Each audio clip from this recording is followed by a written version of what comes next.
ارے صاحب، فتنوں کا زمانہ ہے. مسلمان بڑے شوق و اشتیاق کے ساتھ قربانی کرتے ہیں. سال کے بعد ایسے بھی لوگ ہیں جو پورا سال تیاری کرتے ہیں، اپنے گھر میں جانور تیار کرتے ہیں.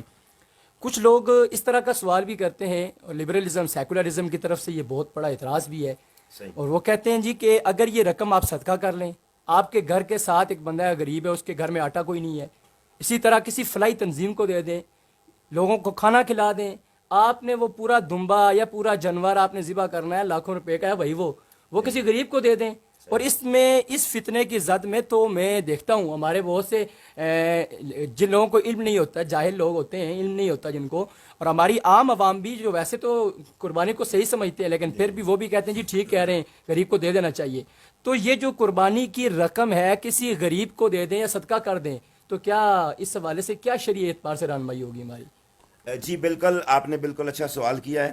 بہت سارے حلقوں کی جانب سے یہ سوال اٹھایا جاتا ہے، اور سوال ایسا دل نشیں ہے، جی ایسا لبھانے والا سوال ہے، جیسا کہ آپ نے فرمایا ہے کہ بہت سارے لوگ پھر اس سازش کا شکار ہو جاتے ہیں. جی سب سے پہلی بات تو یہ ہے، قربانی عبادت ہے، اور عبادت کے لیے جس رنگ میں جس وقت میں اللہ رب العالمین نے اس کو متعین کیا وہ ویسا ہی ہوگا. جی اب یہ تو نہیں ہو سکتا کوئی بندہ کہے جی قربان آپ حج کرتے ہیں، جی حج پر 10 لاکھ روپیہ خرچ ہوتا ہے تو آپ حج چھوڑ دیں جی یہیں پر پیسے تقسیم کر لیں.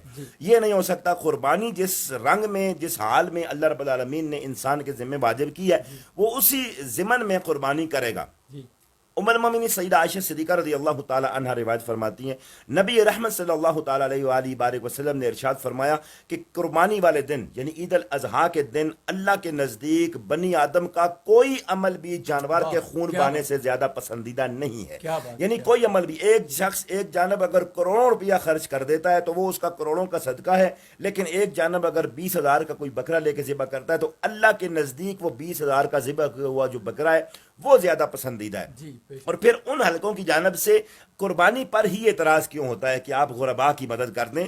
آپ دیکھیں کہ دین اسلام سے زیادہ غریب پرور دین کوئی بھی نہیں ہے. اگر ہم قربانی کو دیکھیں، ایک اس حوالے سے بھی دیکھیں تو قربانی ویسے ہی غریب پروری والا عمل ہے کہ وہ لوگ جو جانور پالتے ہیں سارا سال وہ غرباء ہوتے ہیں، وہ کوئی لینڈ لارڈ نہیں ہوتے، وہ غریب لوگ ہوتے ہیں جو جانور پالتے ہیں، اور ان کی امید یہ ہوتی ہے کہ سال کے بعد یہ قربانی آئے گی تو ان کو بیچیں گے تو ہمارا سال کا خرچہ نکلے گا.